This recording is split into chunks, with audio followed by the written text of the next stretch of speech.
ಇನ್ನು ತಿರುಪತಿ ತಿಮ್ಮಪ್ಪನ ಲಡ್ಡು ವಿವಾದದ ಬಳಿಕ ಈಗ ನಂದಿನಿ ತುಪ್ಪಕ್ಕೆ ಭಾರಿ ಡಿಮ್ಯಾಂಡ್ ಆಗಿದೆ. ಕೆಎಂಎಫ್ ನಂದಿನಿ ತುಪ್ಪಕ್ಕೆ ಡಿಮ್ಯಾಂಡ್ ಅಪ್ಪೋ ಡಿಮ್ಯಾಂಡ್ ಅಂತಿದ್ದಾರೆ ಅಧಿಕಾರಿಗಳು. ತಿಮ್ಮಪ್ಪನ ಲಡ್ಡು ವಿವಾದದ ಬಳಿಕ ನಂದಿನಿ ತುಪ್ಪಕ್ಕೆ ಭಾರಿ ಬೇಡಿಕೆ. ಕೆಎಂಎಫ್ ನಂದಿನಿ ತುಪ್ಪಕ್ಕೆ ಡಿಮ್ಯಾಂಡ್ ಅಪ್ಪೋ ಡಿಮ್ಯಾಂಡು. ಮತ್ತಷ್ಟು ತುಪ್ಪ ಪೂರೈಸುವಂತೆ ಕೆಎಂಎಫ್ಗೆ ಟಿಟಿಡಿ ಮನವಿ. ಬೇರೆ ರಾಜ್ಯಗಳಿಂದಲೂ ನಂದಿನಿ ತುಪ್ಪಕ್ಕೆ ಭಾರೀ ಬೇಡಿಕೆ. ಹೀಗಾಗಿ ಹೆಚ್ಚುವರಿ ತುಪ್ಪ ತಯಾರಿಸಲು ಕೆಎಂಎಫ್ ಸಿದ್ಧತೆ. 15 ಲಕ್ಷ ಲೀಟರ್ ಹಾಲಿನಿಂದ ತುಪ್ಪ ಉತ್ಪಾದಿಸಲು ತಯಾರಿ. ಹೆಚ್ಚುವರಿ ತುಪ್ಪಕ್ಕೆ ಬೇಡಿಕೆ ಬಂದ ಹಿನ್ನೆಲೆ ಕೆಎಂಎಫ್ ಸಿದ್ಧತೆ. ತಿಮ್ಮಪ್ಪನ ಲಡ್ಡು ವಿವಾದದ ಬಳಿಕ ಇದೀಗ ಕೆಎಂಎಫ್ ನಂದಿನಿ ತುಪ್ಪಕ್ಕೆ ಡಿಮ್ಯಾಂಡ್ ಅಪ್ಪೋ ಡಿಮ್ಯಾಂಡ್. ಕೆಎಂಎಫ್ ನಂದಿನಿ ತುಪ್ಪವನ್ನು ಸಪ್ಲೈ ಮಾಡುವಂತೆ ಇದೀಗ ಟಿಟಿಡಿ ಮನವಿ ಮಾಡಿಕೊಂಡಿದೆ. ಹಾಗಾಗಿ ಹೆಚ್ಚುವರಿಯಾಗಿ 15 ಲಕ್ಷ ಲೀಟರ್ ಹಾಲಿನಿಂದ ತುಪ್ಪವನ್ನು ಉತ್ಪಾದಿಸಲು ಕೆಎಂಎಫ್ ಸಿದ್ಧತೆ ಮಾಡಿಕೊಂಡಿದೆ.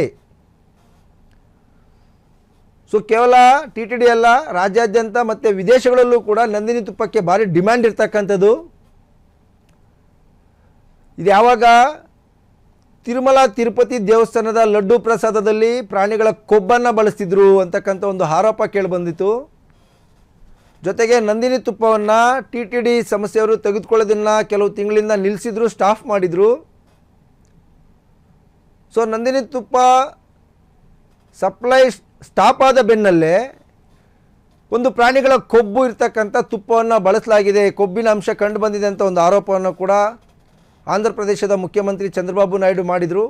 ಇದೀಗ ಮತ್ತೆ ಹಳೆ ಶಿವನ ಪಾದವೇಗತಿ ಅಂತಕ್ಕಂಥದ್ದು ಮತ್ತು ಕ್ವಾಲಿಟಿಯಲ್ಲಿ ತುಂಬ ನಂಬರ್ 1 ಕ್ವಾಲಿಟಿಯನ್ನು ಮೇಂಟೈನ್ ಮಾಡಿರ್ತಕ್ಕಂಥ ಕೆಎಂಎಫ್ ತುಪ್ಪಕ್ಕೆ ಟಿಟಿಡಿಯಿಂದ ಮತ್ತೆ ಈಗ ಮನವಿ. ಸೊ ಹಾಗಾಗಿ ಕೆಎಂಎಫ್ ತುಪ್ಪಕ್ಕೆ ಈಗ ಎಲ್ಲೆಡೆ ಡಿಮ್ಯಾಂಡ್ ಕೂಡ ಹೆಚ್ಚಾಗಿದೆ. ಮತ್ತೊಂದು ಕಡೆ ಕರ್ನಾಟಕ ಸರ್ಕಾರ ಮುಜರಾಯಿ ಇಲಾಖೆಯ ಸಚಿವರು ಮತ್ತು ಮುಜರಾಯಿ ಇಲಾಖೆಗೆ ಸಂಬಂಧಪಟ್ಟಂತಹ ದೇವಾಲಯಗಳಲ್ಲಿ ಕಡ್ಡಾಯವಾಗಿ ಕೆಎಂಎಫ್ ನಂದಿನಿ ತುಪ್ಪವನ್ನೇ ಬಳಸಬೇಕು ಅಂತಕ್ಕಂಥ ಒಂದು ಸುತ್ತೋಲೆ ಕೂಡ ಆದೇಶ ಕೂಡ ಇರ್ತಕ್ಕಂಥದ್ದು. ಹಾಗಾಗಿ ರಾಜ್ಯದೆಲ್ಲೆಡೆ ಈಗ ನಂದಿನಿ ತುಪ್ಪಕ್ಕೆ ಡಿಮ್ಯಾಂಡ್ ಅಪ್ಪೋ ಡಿಮ್ಯಾಂಡ್ ಆಗಿದೆ.